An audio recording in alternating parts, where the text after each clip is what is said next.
scared to hustle because niggas is snitching so much. Maybe that's what's going on. I would be scared to hustle too when I know that every other nigga is snitching just so he don't want to do no time because he's can't bear to be inside the jail system. What's up with that Jim Jones shit, man?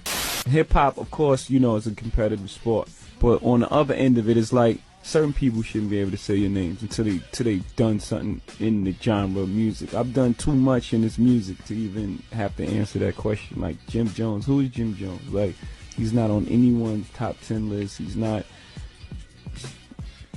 like no one's top 10 list, maybe not even his family. Oh my God. I was saying last night, it's like the 8th guy on the bench just screaming at Jordan, like, you a bum. Like, you want to be like the 9th guy on. A wild old audio just hit the internet, and it's Jay-Z straight up calling Jim Jones a snitch. But here's where things get messy. Jay's own #1 at Rock Nation. She's already been outed as a confirmed federal informant. So why is Jay throwing shade now? And why aim it at Jim? See, Jim Jones recently sparked a whole lot of drama after he ran his mouth about Nas. And that's when everything came flooding back. All his past mess, all those whispers, and yes, even receipts that he might have been working with the feds. As we can tell, there's no expense being spared. We had a black billionaire's lunch. Yeah. You understand? Right. And we here together. I think we passed kneeling. Let me play again.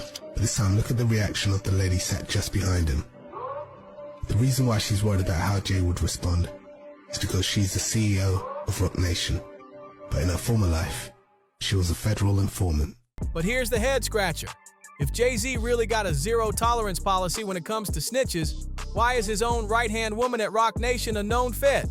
And why did he even let Jim sign with Rock Nation if he believed the man was a snitch to begin with? Let's rewind to the audio that got this whole mess boiling. In the leaked clip, Jay-Z is talking about his old beef with Jim Jones, and he doesn't hold back. He flat out says Jim's a fake rapper, someone who doesn't even belong in the same convo as him. According to Jay, Jim's role in the game ain't music, it's something else. So now people are asking, did Jay know something way back then?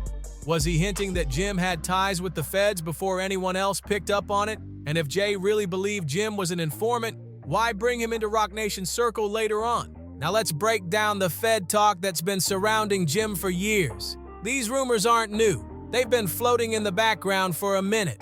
But leave it to 50 Cent to drag them back into the spotlight. 50 posted a pic on Instagram showing Jim chilling with Jay-Z, Diddy, Fat Joe, and more, and he threw some major shade in the caption, LOL Individual 1 calling the shots out here. I know you're working, so please don't say gangster-ish to me, Individual 1. Yeah, 50 was definitely poking at something deeper. If you're wondering what that Individual 1 stuff was all about, it ties right back to those long-standing rumors that Jim was in bed with the feds during that Tekashi 6699 racketeering case. Remember, while Tekashi was on the stand exposing his whole crew, a wiretapped phone call leaked, and Jim's voice was on it. He was heard saying Tekashi ain't a gang member no more and needs to get violated. That's a fact. And he just canceled all his shows. He ain't a gang member no more. Nah, he ain't nothing. That's what Shotty needs to make sure he do. Nah, we tell that he's not a gang member no more. He kicked out the whip. He was never a gang member. Shotty need to expose him. T.I. didn't let that slide either. He jumped in and posted the full transcript of that call, stirring the pot even more. So let's go back to 2018. That's when Tekashi 669's whole world came crashing down. He got slapped with serious federal racketeering and gun charges alongside members of the 9 Trey Gangsta Bloods, a violent crew tied to the Bloods. The feds had been cooking up a case on them for a while, and once they had enough, they swooped in and took everybody down. But Tekashi, he switched up quick. Soon as the cuffs were on, he started cooperating with the government to work out a deal.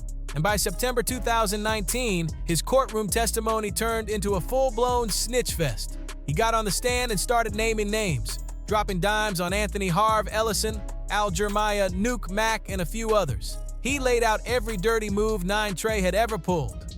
Now here's where Jim Jones comes into the picture. His name got dragged into the mess through wiretap audio played during the trial. In one of the recordings, Jim was allegedly talking to Jamel Mel Murda Jones, a known top figure in 9 Trey. In that convo, it sounded like they were scheming on what to do about Tekashi, who had just made it public that he was leaving the gang life behind. And the way Jim was talking, It definitely sounded like a threat was brewing. That tape had people's jaws dropping. Not just because Jim's voice was on it, chopping it up with a top 9 Trey shot caller, but because of what happened after. Folks were asking the same thing. How did Jim Jones end up on a federal wiretap talking gang biz and somehow walk away with 0 charges? That's when things got suspicious. In 1994, Desiree Perez was arrested for bringing in 35 keys of Griselda Blanco into Miami. Under pressure, she agreed to wear a wire for the DEA. Quick side note, Desiree Perez is the name Dame Dash refused to say in this Breakfast Club interview. Once your has certain friends, we don't even talk about them no more where I'm from. Now, around that same time, Jay-Z and Perez spearheaded Rock Nation's prison reform initiative with Meek Mill. I guess their hard work paid off. People couldn't help but ask, how's it possible that Jim was caught on tape talking about violating Tekashi, but he's the one guy with no indictment, no trial, no nothing? Naturally, this fired up a storm of conspiracy theories, with some claiming Jim must have been cooperating on the low to dodge any fallout.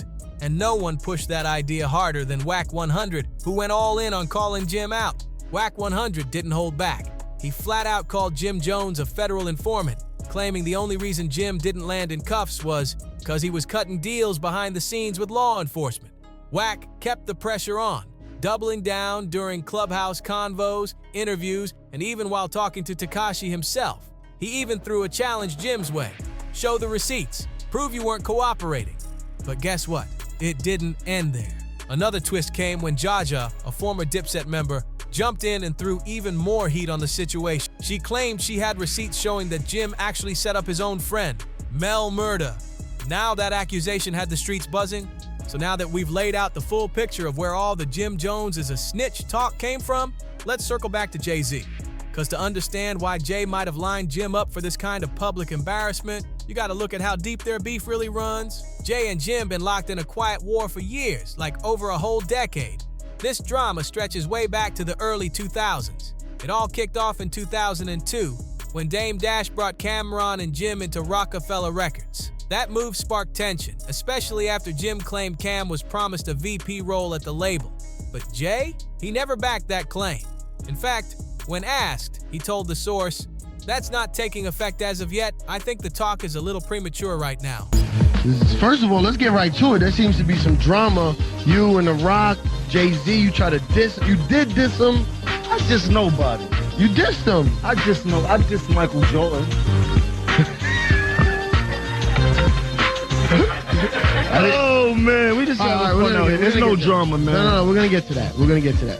Shout out to Dame Dash, who started Rockefeller Records. If y'all don't know, he's responsible for Rockefeller getting off the floor. That started in Harlem. You know what I'm talking about? Around that same time, Jay was also going head-to-head with Nas.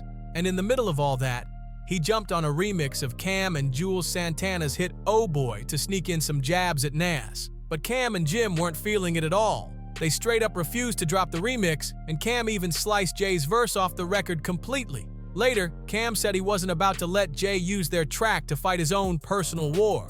That move, it sent a clear message. Cam and Jim felt disrespected. From then on, the bad blood just got worse. Jim started firing off slick shots in interviews and on the radio, dragging Jay for being too corporate, claiming he was out of touch with the streets and calling him soft. And to top it all off, Jim kept pushing this image of being a man of integrity, someone who stayed real no matter what, even dissing other rappers who turned into informants. At first, Jay-Z played it cool. He didn't clap back publicly or say Jim's name, but everybody could feel the tension bubbling inside Rockefeller. Things were getting icy behind the scenes. Then came 2006, and Jim dropped We Fly High, and that track exploded, a certified anthem. That's when Jay finally stepped in and dropped his response track, Brooklyn High. But it didn't stop there. Not even close. Jim clapped back with the We Fly High beef mix, where he went straight for Jay's neck. He dissed Jay for being older and out of touch, dropping wild lines like, "I told Warning, your old A to chill. Better slow down before your old A gets killed." The shots were loud, and things started sliding from rap beef into real-life tension. Fast forward to 2008, and that tension finally boiled over in public. Security footage caught Jim getting physical with someone inside a Louis Vuitton store. And that someone turned out to be Lenny Santiago, Jay-Z's longtime A&R. Jim got arrested for the incident and later pled guilty to misdemeanor assault. Jay still didn't speak on it directly, but a few months later, he let some shade fly in an XXL interview. He didn't say Jim's name at first, but then he did. Jay said tracks like "Na Na Na Na Na Na" were messing up the culture, and then added, "I mean like Jim Jones, for example, and I don't mean this because we never see eye to eye. He made na na na na na." What's the difference between that and Smiley Face by Trey Songz and Soulja Boy? Could have been called Smiley Face. That interview hit hard. Jay basically called Jim's music childish, saying it was holding the whole rap game back. After that, the beef simmered down for a bit, but by 2015, Dipset came out swinging again, dropping a freestyle over Diddy's Victory beat. Cam and Jim used the track to throw more shade at Jay and Rock Nation, mocking the famous Rock Nation brunch and calling Jay out for being too soft, too clean, too corporate. But then came the twist nobody saw coming.